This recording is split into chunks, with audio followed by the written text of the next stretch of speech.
Welcome to Newsday TV. I'm Drew Scott. A bizarre scene. A Woodbury man is expected in court today after a naked teen seen running from his house triggered a tense standoff. 26-year-old Andres Omar was taken into custody yesterday evening after barricading himself inside this home for more than 8 hours. Police have not revealed the relationship between Omar and the 14-year-old girl. The officers immediately rendered aid to the female, young, approximately 14 years of age. She was taken put into the back of the police car, and at that time they gave chase after the subject.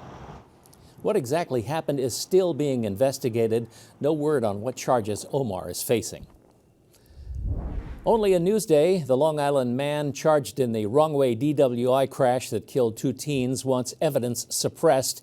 Court filings show that Amandeep Singh of Roslyn wants to suppress statements that he made while in police custody.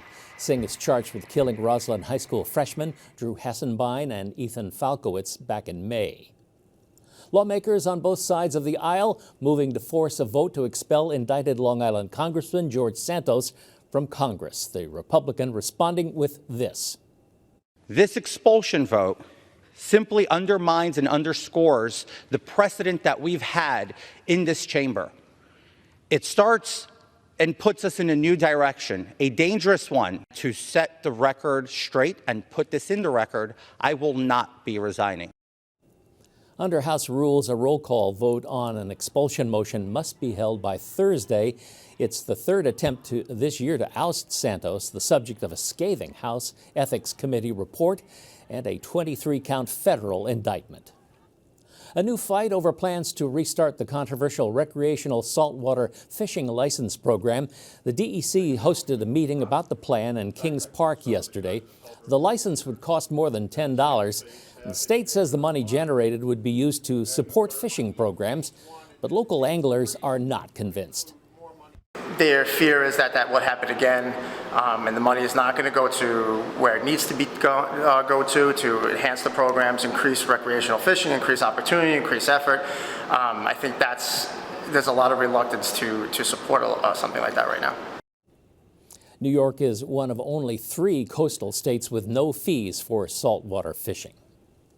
Sports, tree and deadly fires, a warning about the potential dangers of your Christmas tree.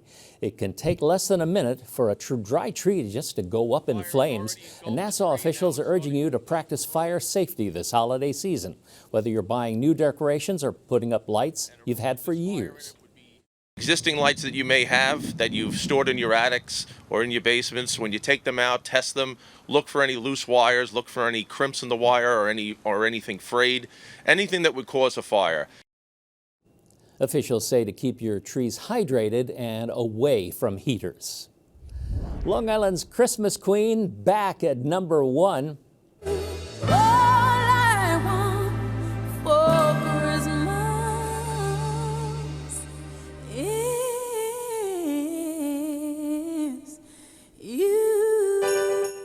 Mariah Carey's All I Want for Christmas Is You is the top song on Billboard's Holiday 100. It's also now #4 on the Billboard Hot 100.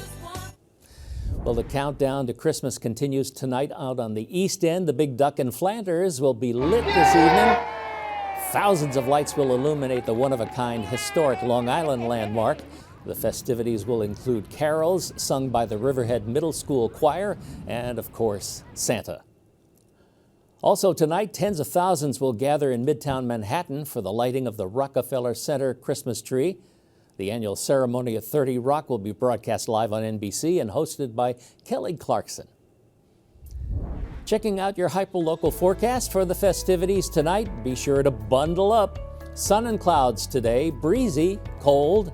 The highs will be around 37 degrees. Tonight we dip down into the 20s though. Tomorrow, the nicest day of the week, we're told, mostly sunshine, highs around 47. A look at your 7-day forecast coming up.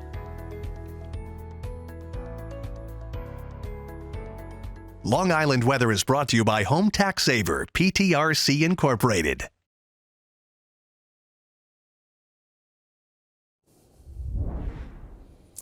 Well, some Long Islanders are finding the new tipping culture confusing and downright frustrating. It's a story you'll see only in Newsday.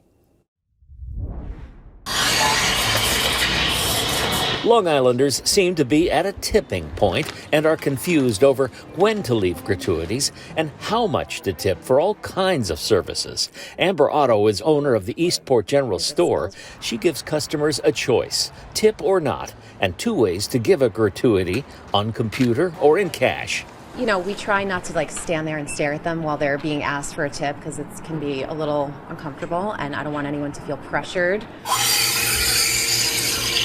Tip jars seem to be everywhere these days and in places where you never expected to see them before.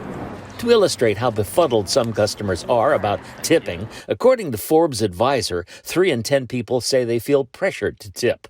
A majority say they tip on average 11 to 20%, and nearly 2/3 say they tip at least 11% more when they tip with a credit card rather than giving cash.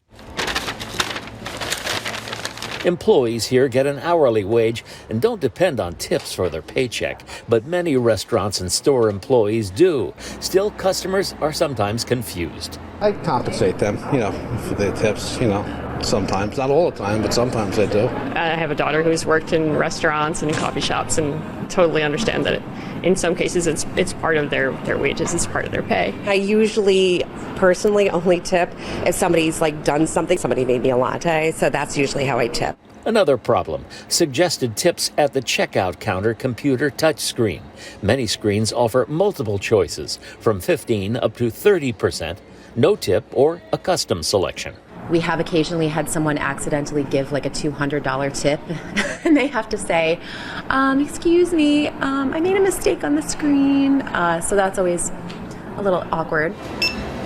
Some are calling it tipflation, but etiquette suggests if you're impressed with good service, reward them with a gratuity, no matter where you are.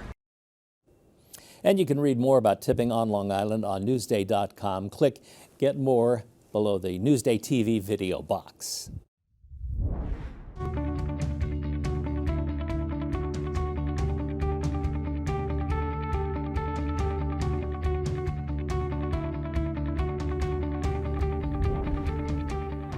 A unique light show inspired by kids' imaginations. Beth Whitehouse has the story you'll see only in Newsday. Oh my God, it's so good. Do you like it? Yeah. A crab's head with an octopus's body. A narwhal that wears a tutu. A turtle with lobster claws. These fantastical ocean creatures were all created by area kids and made into lanterns at the Luminosity Festival in Eisenhower Park. It all began at the Long Island Children's Museum in April. We had a workshop in the spring, and we asked children to create fantastical creatures, marrying 2 different kinds of creatures together. And then they would write about it. So they might say something like, my animal likes to clean the ocean, or one had their animal like to give you warm hugs if you were having a hard day. The children visited their drawings, which are hanging in an exhibit in the museum lobby, before they traveled to Eisenhower Park to see their creations come to light. Since I love doing ballet in my ballet classes, and I love narwhals, they're my favorite underwater ocean creature, I wanted to combine those 2. It likes dancing, twirling, diving, all that stuff that it will do in the ocean, and ballet together. And I just thought of the idea of doing a crab. Why do you like crabs? Because they walk sideways and they go like pinchy pinchy. Like, show me with your hands what's pinchy pinchy. The kids' lanterns are just one portion of the festival. There's also Santa's Village and scenes from Alice in Wonderland. But of course, for the kids, their own lanterns are the highlight. Can I bring it home? I'm honestly astonished. And it looks exactly like the picture in real life. For Newsday TV, I'm Beth Whitehouse.